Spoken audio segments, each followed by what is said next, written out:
Hey guys, welcome to Relatable. Happy Wednesday. Today is news day. So we really have no other option than to talk about at least a little bit about some of the impeachment stuff that has been going on this week. I mean, it's absolutely insane. I'm not going to stay forever on that topic because there are also a lot of other things that I would like to touch on today. I'm going to talk about the Peloton commercial. You guys have been asking my thoughts on that. If you don't know what I'm talking about, you will. I will get into it.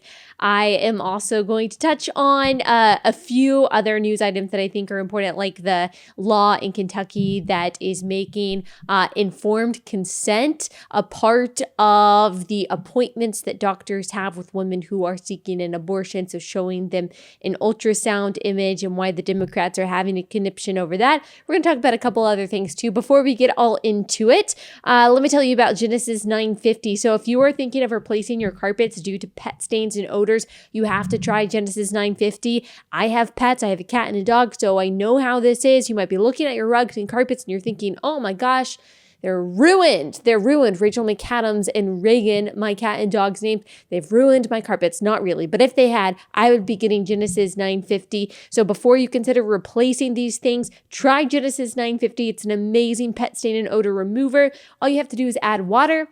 Then Genesis 950 breaks down the bonds of stains and odor so they are gone for good. Has an antibacterial component, which is obviously very necessary when you are removing pet stains. If you are tired of pet cleaners that do not work, it is time to try Genesis 950. 1 gallon of industrial strength Genesis 950 can make up to 7 gallons of cleaner. Little bit goes a long way. Not just for carpets, it's also for granite, for quartz, for garage floors, oil and grease stains, engines, wheels, tools, upholstery, all of that. This is like your one-stop shop, your one thing that you need to clean your house.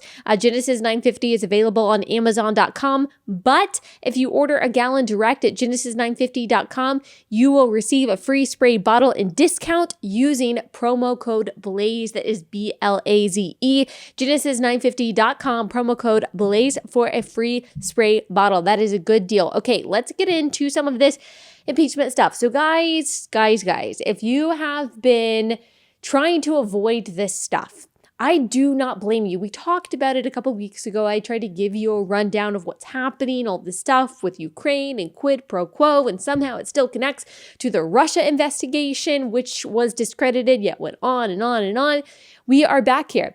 If you haven't noticed, since Donald Trump became president, they have been trying to delegitimize his presidency, saying that he's not valid. He is not a real president, that he somehow stole this election away from the rightful winner of Hillary Clinton. Of course, we know that all of their attempts have failed, but yesterday they finally said, okay, we are going to file 2 articles of impeachment.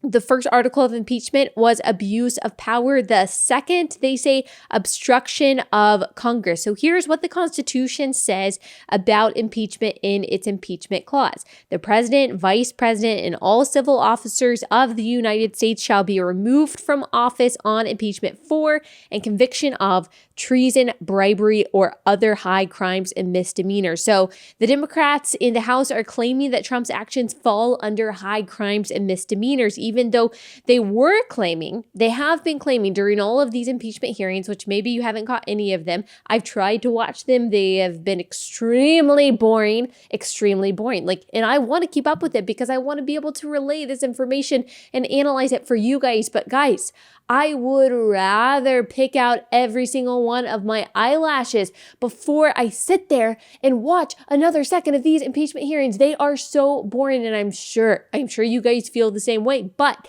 if you've been paying attention just a little bit, you will have known that the Democrats have been saying the quid pro quo, that they called it, the conversation that he had with Ukraine, saying, hey, you should investigate into Joe Biden. There's some sketchy stuff that went on with his son and Burisma and all of this stuff.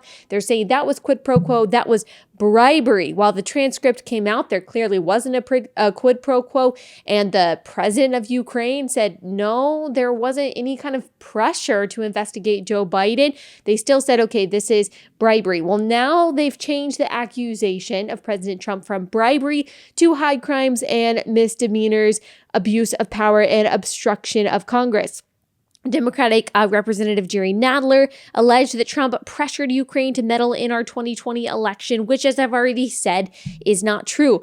Trump telling Ukraine, hey, you should look into Biden is an invitation to meddle into our election because Biden is not the nominee. He's not the nominee. He might be the front runner, but he's not the nominee. Right now, Trump is not running against Biden. We don't know if Biden is going to be the nominee. There's no evidence that an investigation right now into Biden would interfere into our election at all. Bernie Sanders or Elizabeth Warren could very well be the nominee.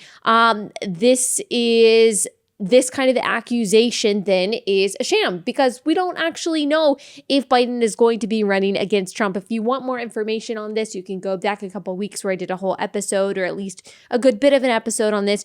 Remember, Biden, while he was vice president, actually did threaten to withhold aid from Ukraine if they didn't investigate the prosecutor who was investigating the company that his son was on the board of. Yes, that actually happened and is, yes, sketchy. But when you bring these things up, Democrats say that, oh, this is just a conspiracy theory. This is a red herring. And you actually notice that this is something that Democrats do on a lot. If you bring up a fact that is contrary to a narrative that they have presented, that they will just say, oh, that's misinformation. Oh, you're spreading lies. Oh, that's not true. That's deceptive. That's dangerous, whatever. But they won't actually correct the record. So they'll say that something that you're saying is a conspiracy, but they won't tell you what's actually true. And that certainly has been the case on this. You can read all of the articles in the world on this impeachment stuff. What you will find underneath it is that Democrats have been trying to impeach Trump his entire presidency. They have not for a second, like we already noted, been able to accept the legitimacy of the 2016 election. They're already trying to undermine the 2020 election. So they're already gearing up the narrative for that by saying that he is already trying to interfere into the 2020 election. They do this a lot. They still say that Stacey Abrams is the rightful governor of Georgia, even though she lost to Brian Kemp by 50,000 votes. They didn't want to accept that Ron DeSantis beat Andrew Gillum in Florida. They wouldn't accept George Bush, that he beat Al Gore all the way back in 2000 within that controversy. Democrats claim that whenever they lose, it is because it is unfair. It is because it is unjust. It is like when a toddler is learning how to compete and we try to teach them how to accept defeat graciously, and they're unable to do that. They claim that the person who beat them in a video game or whatever cheated. It's the same way many times with Democrats. I'm not saying Republicans are never guilty of this, but as we've seen, especially recently in the past few years, this is Democrats' mode of operation. Whenever they lose, it is because the system is rigged or it is unfair because there is foul play. That is why Elizabeth Warren and other Democrats like AOC and so on have said that they want to abolish the Electoral College, and other liberals have even suggested abolishing the Senate because Democrats cannot appeal to the middle of the country. They cannot accept that the middle of the country, that people not just in the middle of the country, but everywhere actually support Donald Trump, voted for Donald Trump, like his policies. They don't want to conform to the will of the people. They instead want the will of the people to conform to them. They would like New York and LA and DC to control flyover country. And again, we're not just talking about impeachment. We're talking about the election in general. We're talking about our structures in this republic. You want to know why that's a bad idea to abolish the Electoral College, to subvert the will of the people, to abolish the Senate? I'll give you one tweet by this leftist commentator. This was actually at the beginning of November, and it was hilarious. It was on Twitter. He tweeted, this is land by the Colorado-Kansas border from a plane. Pretty cool. I have no idea how/why it looks like this. I don't know if I talked about this actually a couple months ago on the podcast, but with that tweet, he posted a picture from the plane where you can see that the land looks like a collage of different squares, all put together, different colored squares, and obviously, these are farms. Obviously, these are farms. Now, this is just deductive reasoning. You would think, okay, where am I? Okay, I know that this is farmland. I can tell that this maybe looks like a crop. Most people in major cities, though, have no idea. This guy got horrifically ratioed just by his wonder and amazement that there are farms and crops that look different than New York does. This guy got totally dragged through the mud. And I think he had a pretty good attitude about it, actually. So to his credit. But most people in major cities have exactly no idea what goes on in the rest of the country. They are continually astonished that people live in a different way than they do, have different priorities than they do, think differently, believe different things than they do. And instead of just accepting, okay, those people come from different backgrounds, they have different experiences that shape their beliefs, they automatically think anyone who believes more conservatively than they do, or who has more traditional values, that they are bigoted, that they are backwards, that they are antiquated, that they are just rooted and stuck in their hate. And if they were just more metropolitan, if they were just around more smut as they are in New York City, then maybe possibly they would have more progressive and better and more loving and more tolerant views. That's what most people in these coastal cities in New York and DC and San Francisco and LA, that's what they think about the rest of the country, that they are just these backwards hillbillies. That's why it's a bad idea to abolish the Electoral College, not because I want the middle of the country to have preferential treatment, but because I want them to have fair treatment. I want them to have fair representation. I want them to have representative leadership. That's why we live in a representative democracy, not a direct democracy. You constantly hear Democrats nowadays talking about democracy, democracy, democracy, trying to make it seem like they are on the side of freedom. What they're talking about is the tyranny of the majority, where the tiny, tiny sliver of majority controls the rest of the country. So New York and LA and DC and San Francisco, I know I went coast to coast to coast to coast, they're controlling the rest of the country no matter where you live. The system that we have now, the representative democracy that we have now, makes sure that the less populous states, typically in the middle of the country, typically rural states, have a say. But Democrats don't want that. They say they want a direct democracy. Our country is not a direct democracy. And there is a reason for that. That's part of the genius of the founding.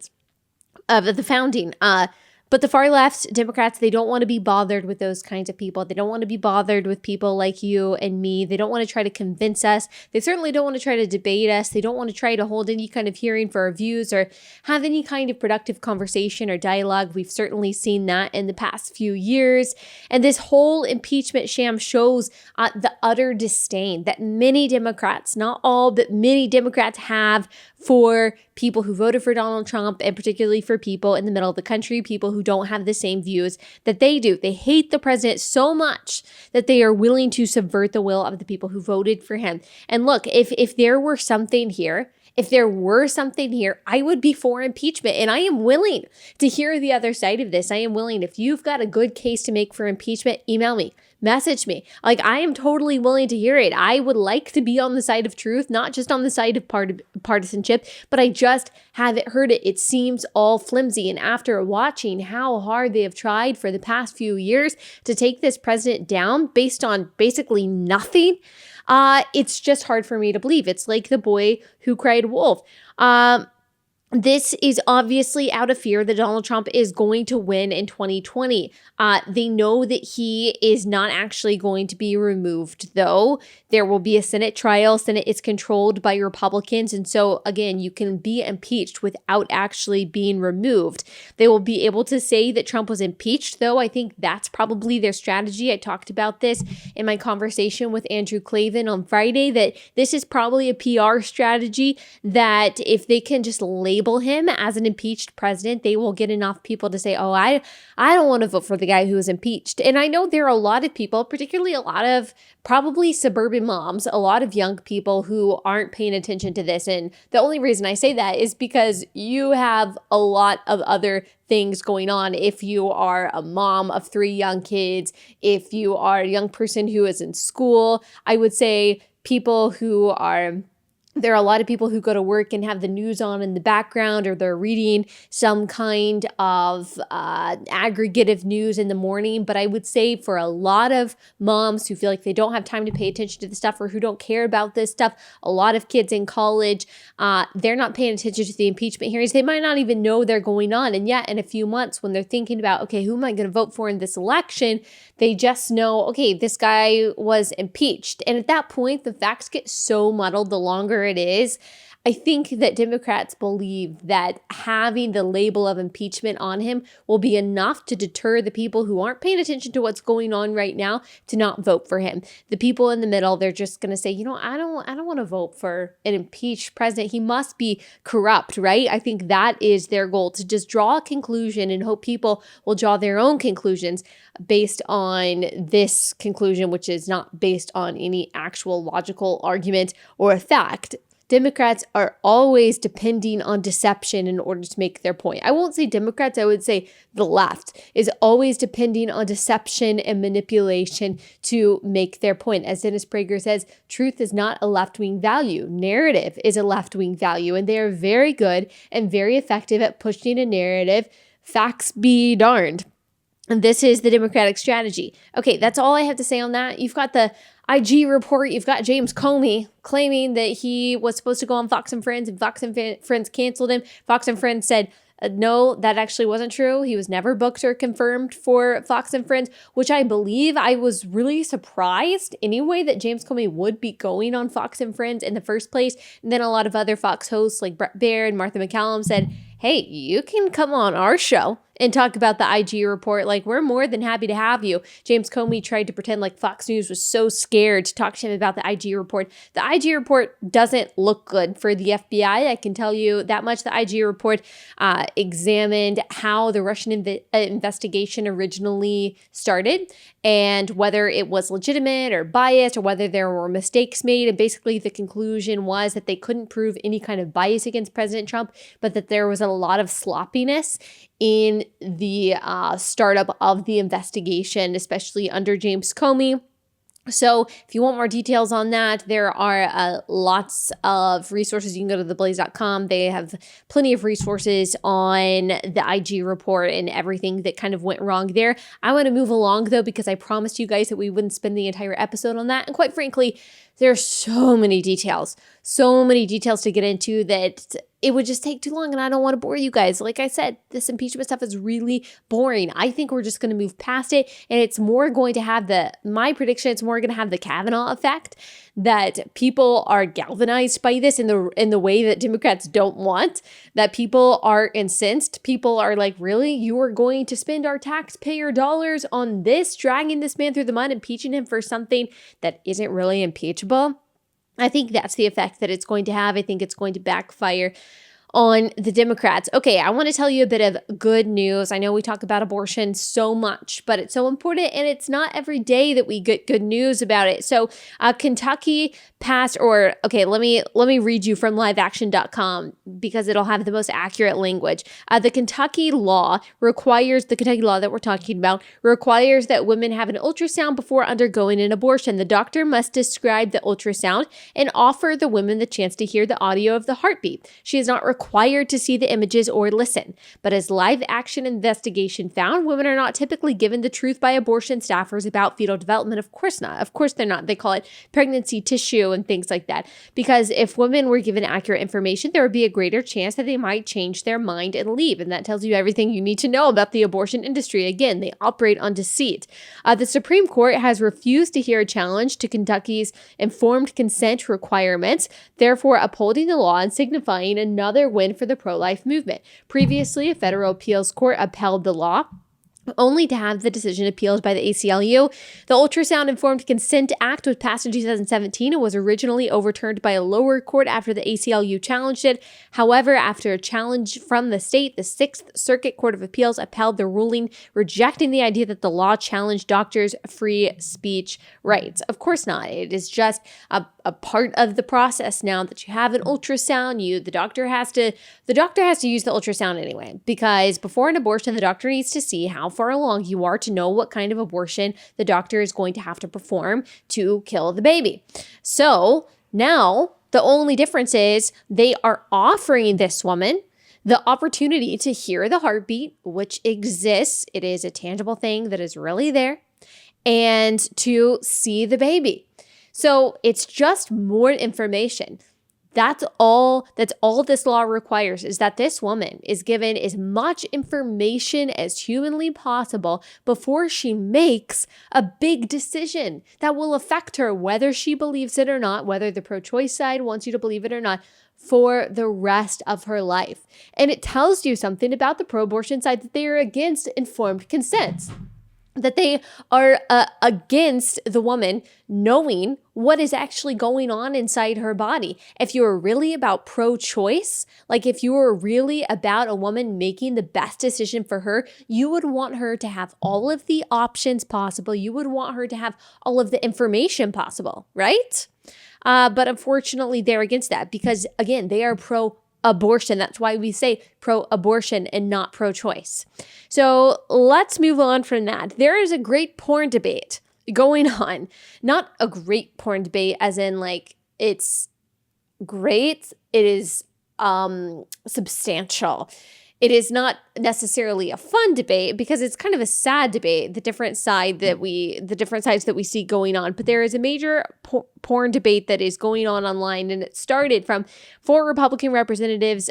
This is according to National Review. 4 Republican representatives have sent a letter to Attorney General Bill Barr this morning, calling on the Department of Justice to enforce obscenity laws as a means of reducing hardcore pornography that meets the legal test for obscenity, especially pornography involving children. No brainer. Duh. Of course. This is for the best interest of the country. The letter, signed by Jim Banks of Indiana, Mark Meadows of North Carolina, Vicky Hartzler of Missouri, and Brian Babin of Texas, was provided exclusively to National Review and reminds the Justice Department of Donald Trump's promise as a presidential candidate to enforce obscenity laws against the porn industry. The internet, this is the representatives write this in their letter to Bill Barr. The internet and other evolving technologies are fueling the explosion of obscene pornography by making it more accessible and visceral. This explosion in pornography coincides with an increase in violence towards women and an increase in the volume of human trafficking as well as child pornography. This is absolutely right. Representative Banks said this in a comment to the National Review. As online obscenity and pornography consumption have increased, so too has violence towards women. Overall volume of human trafficking has increased and is now the 3rd largest criminal enterprise in the world. Child pornography is on the rise as one of the fastest growing online businesses with an annual revenue of over $3 billion. The United States has nearly 50% of all commercialized child pornography websites. Let me say that again. The United States has nearly 50% of all commercialized child pornography websites. Pornography is ubiquitous in our culture, and our children are being exposed at younger ages. 9 in every 10 boys under the age of 18 have seen porn. Children, and I think the number, he doesn't include this, but I think the number is 6 in every 10 girls under the age of 18 have seen porn. Children are struggling with pornography addiction. Under President Obama's administration, the National Review goes on to say, under President Obama's administration, Attorney General Eric Holder disbanded the Obscenity Prosecution Task Force in the Criminal Division of the Justice Department, which had prioritized prosecuting obscenity cases. Eric Holder disbanded the Obscenity Prosecution Task Force in the Criminal Division of the Justice Department. So that tells you something that you need to know. FightTheNewDrug.org. It's a nonpartisan, non-religious organization. You will see the research on how pornography is intertwined with sex trafficking, with child exploitation, with abuse, with rape, with coercion. It also coincides with violent mentalities in young boys, especially towards women. I mean, for the side that constantly talks about the problem with rape and misogyny, which, by the way, we should all be talking about that no matter which side you're on, but especially the left with the Me Too and the Time's Up movement. Parts of it I agree with, parts of it I don't necessarily agree with, by the way. But for the side that is acting so concerned about that, they are amazingly pro-pornography. You are going to be hard pressed to find someone on the left who is against pornography or who is even for regulating pornography. I mean, they love regulations on everything except for on abortion and pornography. So that tells you where their priorities are.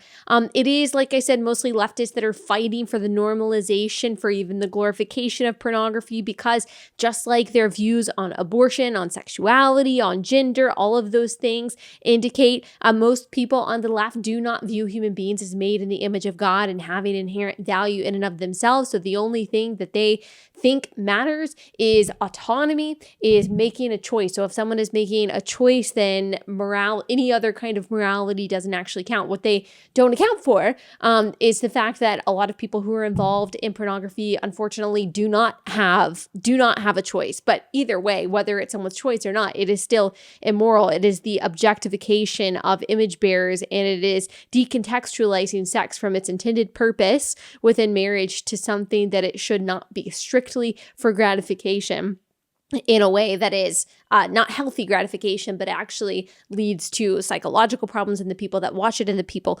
that are performing in it. But there are also conservatives. There are also conservatives who have a problem with any kind of regulation of porn as well. If you go to Matt Walsh's page, he was in a conversation with a few different people about this. And I mean, the angry Twitter warriors who claim to be conservatives, who I guess are conservatives in their views, getting so worked up and mad at Matt Walsh for saying that there should be censorship, there should be regulation of pornography. They say free speech, they say small government. But here's the thing.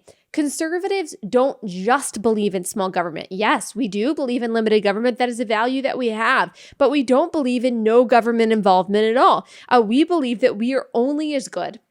Most conservatives believe this. We are only as good as the structures that we uphold. So we believe in things like preserving the family and protecting children from obscenity and exploitation.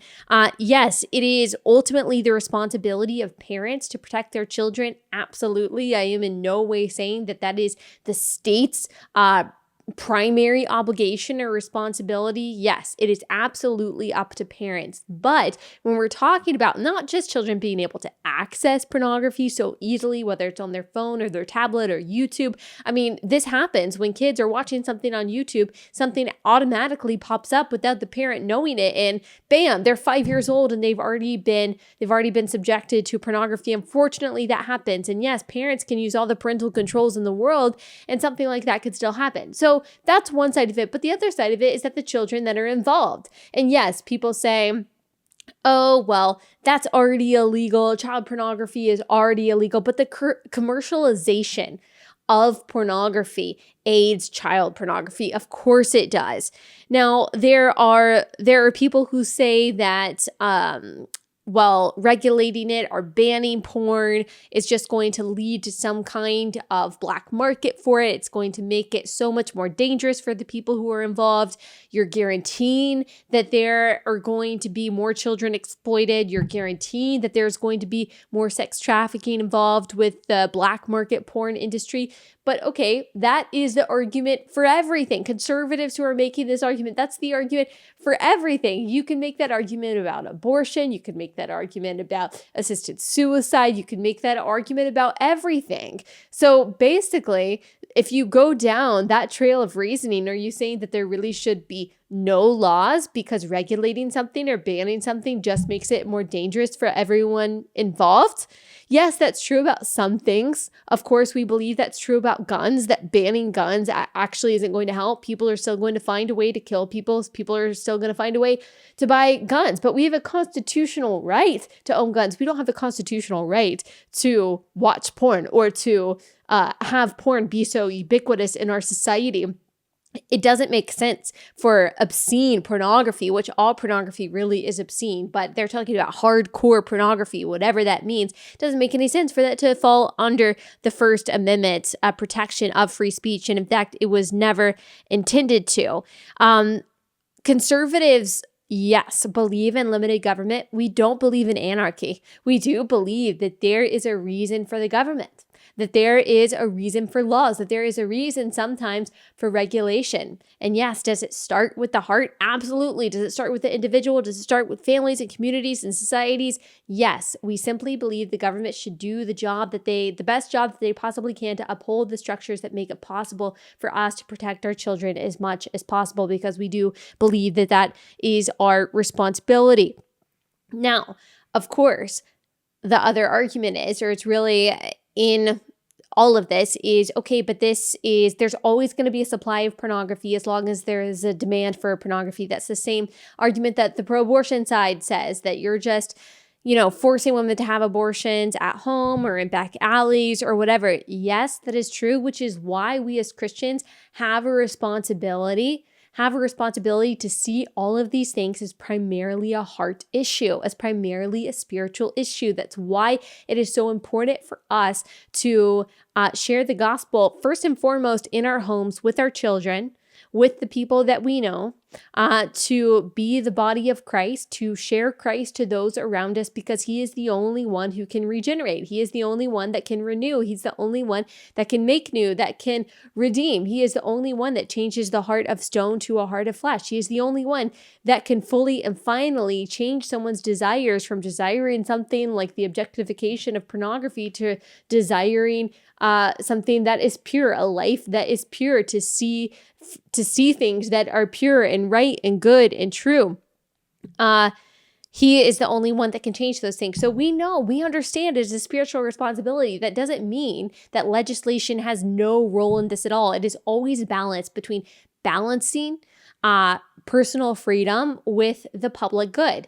And we tend to go on the side as conservatives of personal freedom, absolutely, but we're always going to be weighing those things. And if you have an argument for me that you can tell me that absolute accessibility to hardcore porn is better for children, is better for teens, and is better for family, I'm willing to hear it, because I want to do the thing. If it's deregulation that truly helps children and adolescents and people's minds who are being fried by pornography, if deregulation is truly the answer, is truly better for those people, then I want to hear your argument, and I'm willing to hear it. I truly am.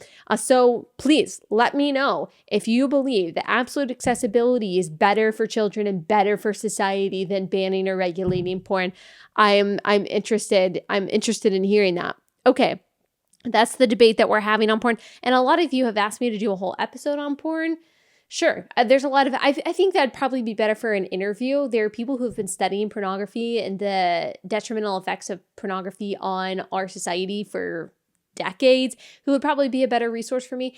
So I will try to, maybe I can get someone from Fight the New Drug to talk about all of that, because it absolutely affects all of society. There's really no part of society that is not touched, unfortunately, by the damages of pornography. Okay, I'm going to show you a couple videos, and then I'm going to talk about the Peloton commercial, and then I have one update of one of my friends, Pastor Tom Askell, who needs our prayers. Okay, I want to show you this quick video from Cabot Phillips from Campus Reform, and he is asking students what they think about Medicare for All.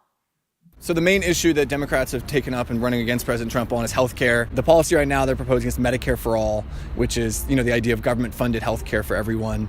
Is that a concept you view favorably or unfavorably? Favorably, for sure. I do support Medicare for All. I do think that every American deserves healthcare. I do support that. I think it's an important form of universal healthcare. I do support free healthcare for everybody. So the second part, it would eliminate private health insurance, the entire industry.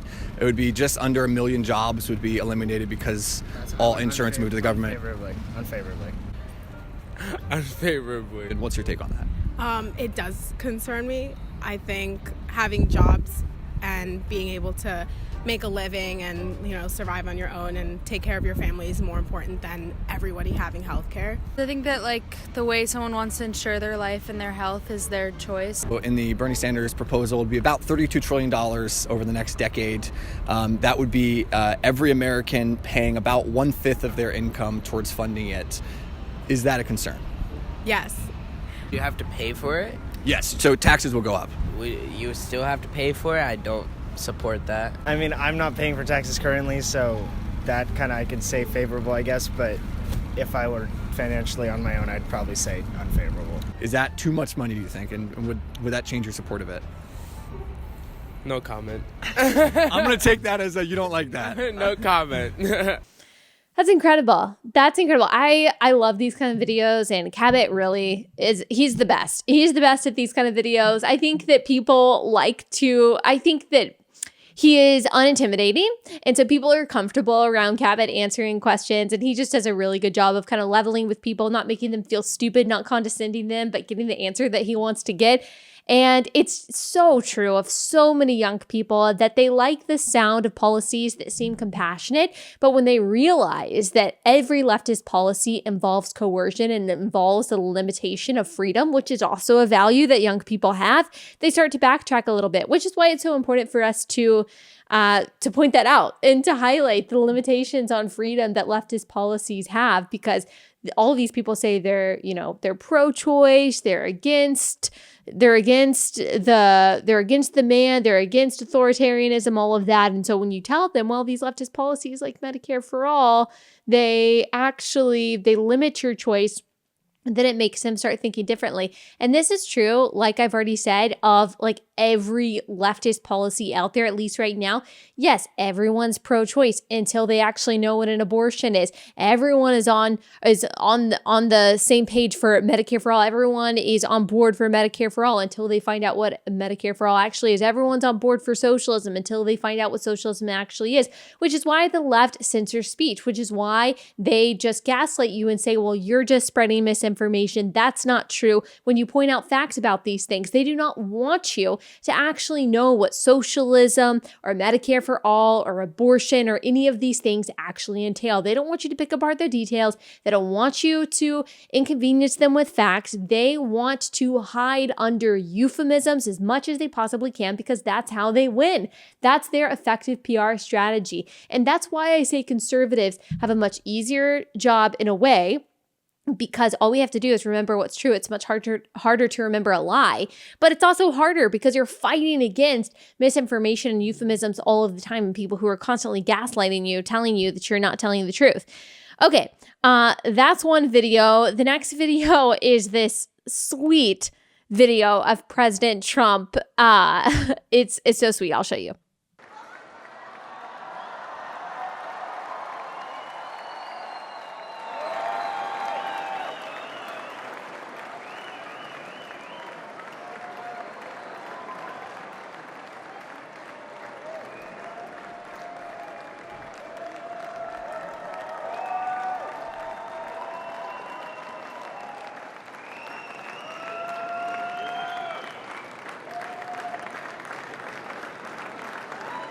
So this was the American-Israeli Council. I think that's what it is, or Israeli-American Council.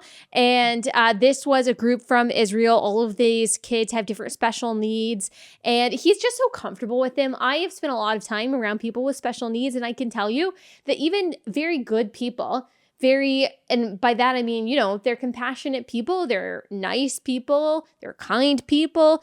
Most people feel very awkward around people with special needs. They don't know what to do with their hands. They don't know how to talk to them. They don't know the tone of voice to use. They don't know what to say to them. They don't want to sound patronizing. They don't want to, say the wrong thing. And so most people are just very standoffish, or they start talking to people with special needs like babies. And I can tell you, neither one of those options is good. And to see President Trump just so comfortable in this kind of situation, it's heartwarming. I don't care who you are. I don't care what side of the aisle you're on. You might have problems with President Trump. That is fine. This was sweet. Let's just accept the purity of this moment of President Trump being so welcoming and so kind and so warm towards these people who clearly admire him and who maybe haven't seen this kind of acceptance from very many people throughout their lives. I mean, to get a hug by the President of the United States like this, that is so natural. I love it. I love to see it. President Trump's campaign, if any of you connected to President Trump are listening to me, this is the Donald Trump that we need to see. More of this. Now, I am not advocating for exploiting people with special needs for political gains. I'm just saying we need to highlight Trump's compassion, Highlight the fact that he has a big heart. Highlight the fact that he cares about people because, I know the guy says a lot of things, but I actually truly do think that he is an empathetic and compassionate person. I really do. I really do. I do not buy that he is some virulent racist that doesn't care about people based on the color of their skin or their socioeconomic status. I just don't buy that. He's worked with too many different kinds of people throughout his life. You can have lots of problems with Donald Trump, but I'm just not buying that line of reasoning, not based on this one video, but just based in general. So based on facts in general. President Trump and his campaign. This is what we need to see more of. This is what moms, the suburban moms that you are at risk of losing, this is what they want to see. They want to see that you are compassionate. They want to see that you have a soft heart. They want to see that you are warm-hearted, that you are generous, that you can be this kind, caring guy, because they might not like everything they see at the rallies or on Twitter, which I understand that's part of your persona that might be important for part of your base, but there are other people over here that want to like you, want to support you, but they need to see some kind of morality, what they view as morality from you. They want to see some kind of compassion, so we need more of that. Last thing, Peloton commercial. So if you haven't seen the Peloton commercial, I don't really want to play it because it's a couple minutes long. So it's basically this woman who was gifted a Peloton bike by her husband last Christmas. And it's an actress portraying this. And, poor thing, this was maybe her big break. She was excited about this Peloton commercial. It just wasn't a very well done commercial. And I think I might have talked about this a little bit on the podcast a couple days ago. But anyway, so she decides that her gift for her husband the next year is going to be a compilation of selfie videos that she took of herself riding her bike for the past year and showing it to her husband at the next Christmas. This was supposed to be inspiring. It was not inspiring at all. Again, nothing against this actress and maybe nothing against the concept itself, but there were so many problems with it. First of all, she was already thin, which that's totally fine, but you don't see any progress. You don't see any backstory. It's not like we know that she has some chronic illness or that she has some disease that she's overcoming or she has some fear or anxiety that she's overcoming in her year-long journey. It's literally just a woman who looks extremely fit and looks extremely fit at the end of the year too, showing her husband the video that she made on iMovie. Like, that's not a good concept. That's not interesting marketing. I have long said that Peloton needs to do better when it comes to their advertising. Like, there's so much that they can do. I read something that they realized in 2017 or 2018 that they would be able to not just get the people who are extremely wealthy living in metropolitan areas, but they also would be able to attract people who are willing to splurge on something like a Peloton who aren't spending a whole lot of money elsewhere. I think that's absolutely true. If you want to reach those people, you can't just be showing the people who clearly live in $1 million house and are already skinny. Like, the people who are buying a Peloton, if they are splurging on it and they're investing in it, they are likely doing that in lieu of a gym membership because I would say either for convenience, which is a big reason, but also because they might be intimidated by a gym. Gyms are extremely intimidating, or they don't want to do a video, with some kind of circuit they don't want to run. And so they decided, I'm going to do a Peloton. They've got top-notch teachers. They don't have to go anywhere. Don't have to be embarrassed. Cycling is really easy. It's low impact. It's really good for people who are out of shape to start with cycling. So you've got a lot of people who are not in shape, who might even have joint issues, who are intimidated by a gym. If you want to reach those people, don't show me someone who's going from skinny to skinny who doesn't have any problems besides the fact that she was kind of nervous to ride on her stationary bike. Like, it just doesn't make any sense. What you need to do is you need to show a variety of people. You need to show the woman who is, maybe she's postpartum and she's trying to get back into shape. You need to show the person who maybe they have some kind of chronic illness or chronic disease that they're trying to get over. You need to show all different walks of life. You need to show the person who's getting up at 4 a.m. to ride their Peloton, the person who is coming home from work and they're riding their Peloton, coming home at lunch. Maybe they have a night shift and they're riding their Peloton at 8 p.m. What you need to show is that you can Peloton anywhere, or you can't Peloton anywhere. You can only Peloton at home, but you can Peloton no matter what your stage of life is, no matter what you're going through, no matter what your fitness level is, no matter what your goals are, no matter what time of day, no matter what you're wearing, no matter where you have to go next, because Peloton has 10-minute rides, 15-minute rides, 30-minute rides, 50, an hour and a half, all different kinds of levels. Some are just fun, some are really intense, some are like professional cycling. And so I think that's the appeal. Like, you don't know any of that by watching a Peloton commercial. All you think is, oh, this is for rich, skinny people. And if you're trying to appeal to everyone else, people who are splurging and saving up for the Peloton rather than people who just have $5,000 to blow, then you need to show that, hey, Peloton's for everyone. Like, have a more real commercial. I'm sure if you wanted to show someone's evolution over a year of riding Peloton, you could have probably found someone who has a real story. Like, why not just show before and after pictures? Why not interview someone who was like, yeah, I started out, I had never worked out before. I was just wanting to feel stronger. I was wanting to feel more in shape. I got, a bad diagnosis from my doctor about my heart or whatever. He encouraged me to try the Peloton, and I didn't know if I could financially swing it, but I'm so glad that I invested in this because it's paying off, for the rest of my life. Why not show that? This poor marketing company, they're having a hard time. Peloton came out and said, we're revisiting our marketing strategy considering how often our Peloton ads are parodied.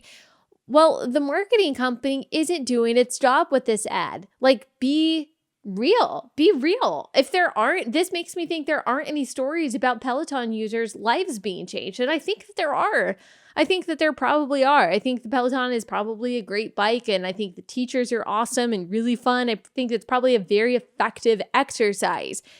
But the advertising is terrible. And the reason I'm talking about this is because this was talked about on Tucker Carlson's show when someone sent me it and was like, why aren't you talking about this? Because I went on this Twitter tirade about this, how I have been saying what Peloton should do for their advertising for a long time. And I was tweeting about my different ideas. And I've said, you know what? This is for free. And everyone was like, why are you giving your Peloton ad ideas away for free?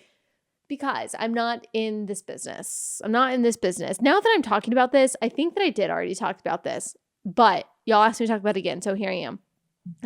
Because I'm not in this business, but I will one day, maybe if I get out of this, I will think of marketing campaigns for people because it is one of my very few talents in life. So that's all of that, I think. And yes, I'm willing to render my services to you, Peloton, if you would like to compensate me. But now we all know if Peloton comes out with a better commercial, it will be because of me, and y'all can play them this clip. Okay, Tom Askell. He is an amazing pastor down in Florida. He is the founder of Founders Ministries. I've had him on the podcast before. You should go back and listen to the episode.